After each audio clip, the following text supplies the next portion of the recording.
So you're playing Barbarian and you want to know when you can transition to Whirlwind, then this is the video for you. I've heard a lot of people say that they're trying to play Whirlwind and it just doesn't feel very smooth. They're having trouble with Fury and it just feels bad. Well then this is basically my top tips for how to play Whirlwind effectively.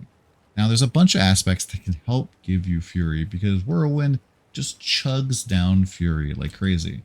If you don't already know, Whirlwind is unique compared to all of the other core skills because this has a Fury cost per second. It has 25 Fury cost per second versus like Rend, which has a 35 Fury cost per attack. And so the reason why this is such a big deal is simply because lots of people are going to automatically just go and pair this up with Unbridled Rage, doubling your Fury problems, and this is just going to make things really, really bad right off the bat. But let's talk about how to fix the Fury problems first and kind of what I would recommend. So really there are three different aspects that you can use to help you generate Fury. First we have aspect of the Umbral. This makes it so that you get resources whenever you crowd control an enemy. This is really good because Whirlwind can apply bleeds through a whole bunch of different ways, and due to the hamstring passive, which I'm currently actually not using, makes it so that your bleeds slow enemies. So every single time you hit them for the first time, it is going to apply that slow, and then you are going to get more resources back. This also allows your challenging shout to basically give you 4 Fury every single time you taunt an enemy. And so every single enemy that's around you is basically a little Fury generator, and unless you're playing with like another Barbarian who is taunting enemies, or there's a ton of super crowd controlled enemies and they've all become unstoppable, challenging shout is just going to be free Fury all of the time. And this is just a very strong combination. This is actually what I was using for a while.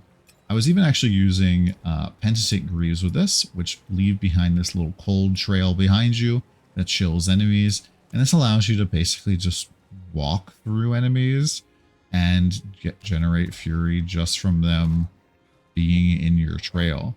Now it doesn't reapply right away. It's like other chills, so you can see there's not stacking up some more. But if they keep following you, they freeze eventually, and that does give you more Fury. So it's kind of an interesting way to get some additional Fury.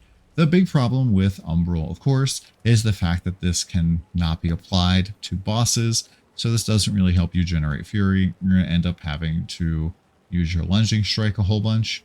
And so this is probably why this isn't as popular. But I did find that Umbral was really quite smooth for everything else.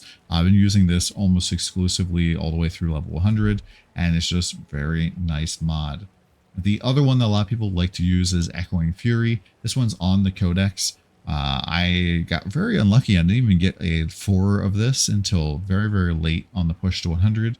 So I wasn't even using this. This makes it so that when you shout, each of your shouts also helps generate some Fury as it goes. And yes, this does stack. So the more you shout, the more your Fury fills up. And the increased resource generation from Rallying Cry does multiply that. And so if you like have Rallying Cry going, you're basically just going to fill up your bar ASAP. The last one is Berserk Fury. I've been very unlucky with this, haven't gotten a 6 yet. It's a 3 to 6 Fury per second while berserking. There's a whole bunch of ways to get berserking, either from Warcry, you can be activating Battle Fervor, or there's just really a whole bunch of different ways. There's Paragon nodes that give you a chance to activate berserking when you kill something that's bleeding. I get it all the time from Combat Lunging Strike because I crit quite frequently with that. And so these are like basically the 3 different ways of activating. I would say if you had Umbral or Echoing Fury, you can probably get away with playing Whirlwind. And if you could even use potentially both, or even just throw in the Berserk Fury, and you get quite a bit of Fury here. Now, of course, I personally use Bold Chieftains along with either one of these two. And because Bold Chieftains just helps reset the cooldowns of all my shouts to make things a lot smoother. To help out the spin to win here, I do have cooldown reduction on my hat. This hat is really trash. The only thing that's good about it is it's got a max roll cooldown cost. This is actually traded to me by one of my teammates, Paulus, during our push. And I just really haven't found something better yet, which is quite tragic. And you can even get Fury cost reduction on boots. You can get them on Amulet as well. And these will help you out quite a bit. And one thing I note is that when you're doing really easy content, Unbridled Rage actually makes things way harder for you. Because if you kill stuff too quickly, you're not hitting a whole bunch of stuff, which actually procs off the enhanced Whirlwind for you, giving you a lot of Fury refund. And so if you're killing stuff too quickly, it's actually a little bit smoother to use Unconstrained or Walking Arsenal or Gushing Wounds, because if you just 1-2 tapping everything and there's nothing left alive, it feels really bad to have Unbridled Rage. It's kind of a strange thing. And so if I go and do Helltide or I'm speed farming stuff, I actually use Unconstrained as opposed to Unbridled Rage. Now, the last thing I really would recommend getting, and this is probably something that is super important for you to do once you hit level 50 and start getting glyphs, is getting and socketing the Wrath glyph. Now, this is a dexterity glyph, so you can actually put this, I believe, in the starter zone down here, and you will be able to activate it just by having 25 dexterity in range. And you can see here, this is another dexterity glyph where I have 27 dexterity in range right now. So that is totally going to work here for your Wrath glyph. But Wrath glyph is very, very strong because you don't need to level it at all. And it'll make it so that skills that critically strike generate 3 Fury. Whirlwind has an insane critical strike chance. Probably one of the highest critical strike chances of any skill in the entire game, because we have access to the Dire Whirlwind aspect, which can give us up to 48% chance to crit on a 2-hander, and that is just really a ton. Right now I actually have, I think, a baseline 32% chance, so add that together, and that's 80% chance to critically strike after we've been spinning for a few seconds. And then I have some additional ability to crit, so you could be using, for example, No Mercy, which gives you increased critical strike chance against immobilized, stunned, or slowed enemies. If you're slowing things with bleeds, that's triggering off all the time.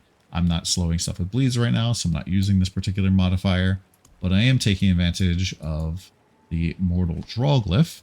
This makes it so that when you swap your weapons, you're getting increased critical strike chance. And so this is basically helping me get crit capped, because I've gone ahead and assigned my lunging strike to always be my dual wield. As you can see right here, if I just press S or A, I can hover over my skills, and I can just middle mouse click to assign different weapon types to this.